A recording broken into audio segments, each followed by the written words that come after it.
Welcome back to our journey through Genesis. Today, we pick up right after one of humanity's most ambitious and prideful moments. The Tower of Babel. In the wake of that grand failure, God scattered the people across the face of the earth. Their languages were confused. Alwas wynafid, albera beliu, humad into nations and tribes. It might seem like a moment of pure chaos, a setback for God's divine narrative. But that's the beauty of God's sovereignty. Even in the midst of human pride and the resulting division, His plan was never, for a single moment, lost or derailed. In fact, God was using this very scattering to set the stage for the next great act in the drama of redemption. He was quietly, patiently preparing a lineage, searching for a heart, and getting ready to call one man through whom blessing would eventually flow to all those scattered nations. This wasn't a reactive plan. It was a proactive, redemptive masterpiece unfolding exactly as intended. The world was now a tapestry of different cultures and languages. But God's thread was about to become visible in a powerful new way. To find that thread, we need to zoom in on the lineage of one of Noah's sons, Shem. Remember Shem? He was one of the 3 sons who survived the great flood, a man who had seen God's judgment and His mercy firsthand. After the flood, as generations began to unfold, the line of Shem became a quiet but crucial current in the river of human history. While other nations were building their own kingdoms and worshipping their own gods, Shem's descendants carried a unique heritage. They were the keepers of the memory of the one true God. Generation after generation was born into a world still deeply scarred by sin, a world where the echoes of Eden's fall and Babel's arrogance were still loud. Yet, through it all, God's watchful eye was fixed upon this particular family line. He was preserving a promise, a holy seed. Through the lineage of Shem, God was nurturing the soil from which His chosen people would one day sprout, a people destined to carry His name and fulfill His ultimate plan for all of humanity. Each name in that genealogy arphaxad, Shelah, Eber, Peleg, is not just a historical footnote. Each one is a link in a divine chain, pulling history steadily toward the moment of God's next great revelation.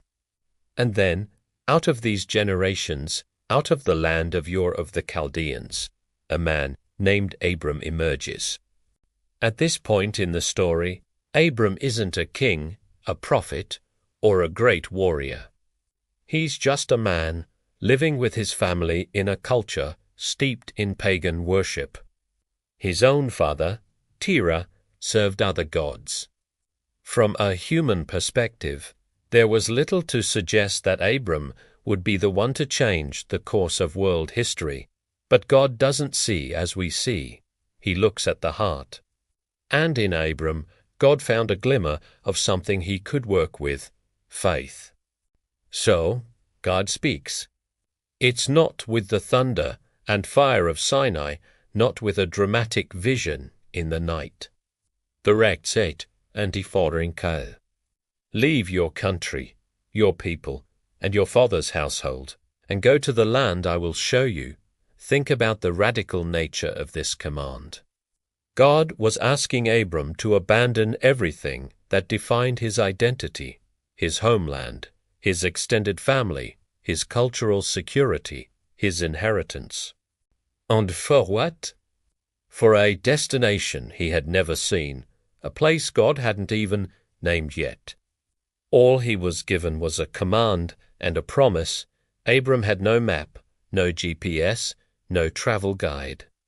All he had was the word of God and the choice to obey. That choice, that single step of faith, would set in motion the entire story of redemption for you, for me, and for the entire world. The Bible tells us that Abram obeyed. He rises early, gathers his wife Sarai, his nephew Lot, and all their possessions, and he leaves Haran, the city they had settled in. Imagine the scene. The sun is just coming up, casting long shadows as their caravan begins its slow journey into the unknown. The land before them is vast, the path uncertain. There were no marked highways, no safe inns. They faced deserts, foreign peoples, and the constant threat of danger. Yet Abram's heart was fixed, not on the difficulties of the journey, but on the promise of the God who called him. He didn't know the final destination, but he knew the one who was leading him. This is the essence of true faith. It's not about having all the answers or seeing the full picture. It's about trusting the character of the one who holds the map. Every step Abram took was a deliberate act of faith, a living testament to the belief that God's plan is infinitely bigger and better than our own limited human understanding. It was a journey away from the familiar and into the faithful, a pilgrimage that would define him and all who came after him. As Abram travels, God doesn't leave him in silence.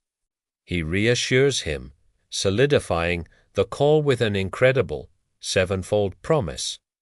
This is what God says to him in Genesis 12, "I will make you into a great nation, and I will bless you. I will make your name great, and you will be a blessing. I will bless those who bless you, and whoever curses you I will curse. And all peoples on earth will be blessed through you." Let's just pause and absorb the magnitude of that. This is the Abrahamic covenant, one of the most foundational promises in the entire Bible. God promises Abram land, descendants, and a great name.